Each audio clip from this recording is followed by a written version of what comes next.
Certains habitants de Jérusalem disaient « N'est-ce pas cet homme que les autorités cherchent à tuer? Regardez, il parle en public et ils ne disent rien contre lui. » Les autorités pourraient-elles avoir reconnu que c'est lui le Messie? Mais quand le Messie doit arriver, personne ne doit savoir d'où il vient, tandis que nous savons tous d'où vient cet homme. Alors que Jésus enseignait dans le temple, il s'exclama « Me connaissez-vous vraiment? Et savez-vous bien d'où je viens? Je ne suis pas venu de ma propre volonté, mais celui qui m'a envoyé est digne de toute confiance. Vous ne le connaissez pas, mais moi je le connais, parce que je viens de lui, et il m'a envoyé. »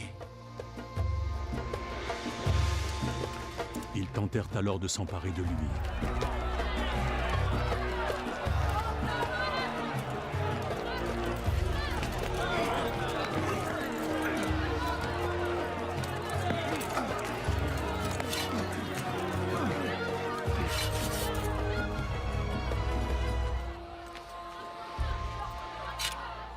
Mais personne ne mit la main sur lui, parce que son heure n'était pas encore arrivée.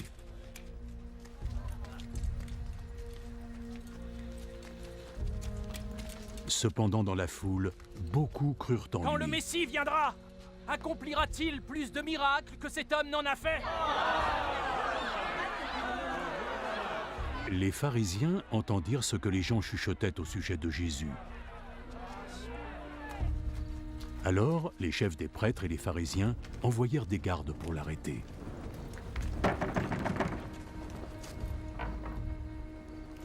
Je serai avec vous pour un peu de temps encore. Ensuite, j'irai auprès de celui qui m'a envoyé. Vous me chercherez, mais vous ne me trouverez pas, parce que vous ne pouvez pas aller où je serai. Les autorités juives se demandèrent entre elles « Où a-t-il l'intention d'aller pour que nous ne le trouvions pas ?» Ira-t-il dans les villes grecques où vit notre peuple et enseigner aux Grecs? Il a dit que nous le chercherons, mais que nous ne le trouverons pas, et que nous ne pouvons aller là où il se rendra. Que voulait-il dire?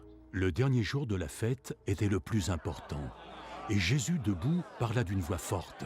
« Si quelqu'un a soif, qu'il vienne à moi, et si quelqu'un croit en moi, qu'il boive. Comme disent les Écritures, des cascades d'eau vive jailliront au sein même du Messie. » Jésus parlait de l'Esprit de Dieu, que ceux qui croyaient en lui allaient recevoir. À cette période, l'Esprit Saint n'avait pas encore été donné, parce que Jésus n'avait pas encore été glorifié. Certains dans la foule avaient entendu ces paroles.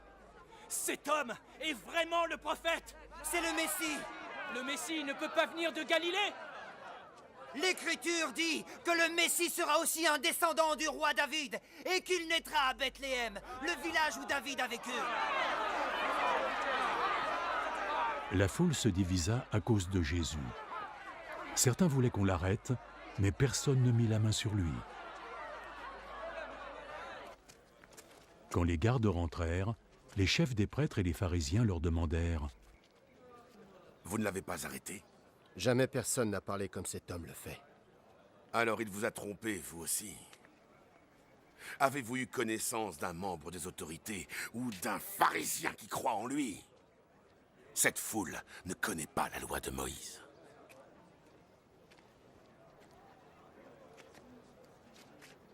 Ils subissent la malédiction de Dieu. » L'un des pharisiens présents était Nicomède, qui était allé voir Jésus quelque temps auparavant. Conformément à notre loi, nous ne pouvons condamner quelqu'un sans l'avoir préalablement entendu et sans que l'on sache ce qu'il a fait. Alors, toi aussi tu viens de Galilée.